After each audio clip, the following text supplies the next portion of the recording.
Henry, James and Gordon were miserable. They had been shut up for several days for being naughty and longed to be let out again. At last the Fat Controller arrived. "I hope you are sorry," he said, "and understand that you are not so important after all. We have a new tank engine called Percy who helps pull coaches, and Thomas and Edward have worked the main line nicely. But I will let you out now if you promise to be good." "Yes, sir," said the three engines, "we will." "That's right, but please remember that this no shunting nonsense must stop." He then told Percy, Edward and Thomas that they could go and play on the branch line for a few days. And they ran off happily to find Annie and Clarebel at the junction. The two coaches were so pleased to see Thomas again. Edward and Percy played with trucks. "Stop, stop, stop," screamed the trucks as they were pushed into their proper sidings. But the two engines laughed and went on shunting till the trucks were tidily arranged.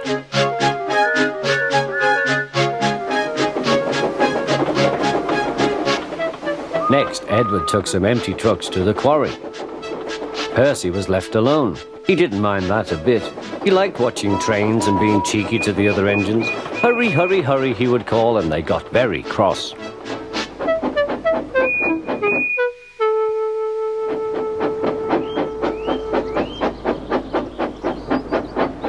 After a great deal of shunting, Percy was waiting for the signalman to set the point so that he could get back to the yard. He was eager to work, but was being rather careless and not paying attention. Edward had warned Percy, "Be careful on the main line. Whistle to the signalman you are there."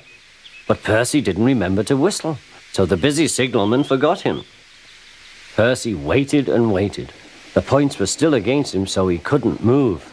Then he looked along the main line. Peep, peep! He whistled in horror, for rushing straight towards him was Gordon with the express.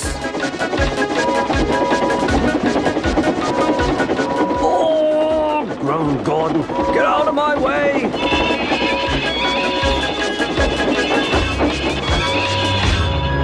Percy opened his eyes.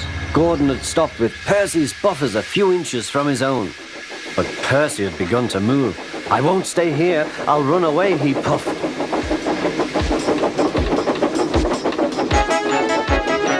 He went straight through Edward's station and was so frightened that he ran right up Gordon's hill without stopping.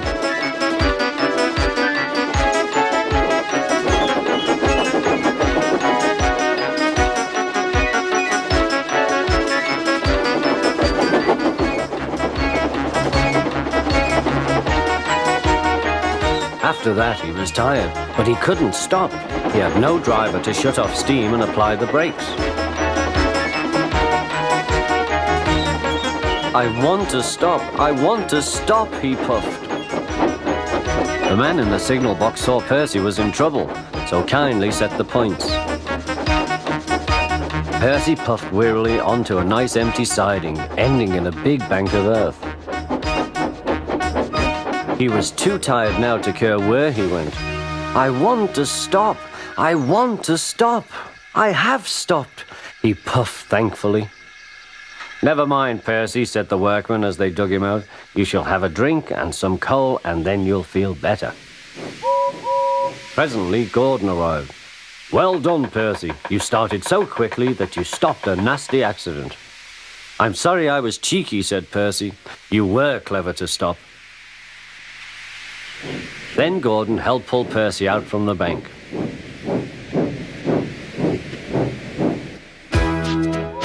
Percy is still cheeky because he is that sort of engine, but he is always most careful when he goes on the main line.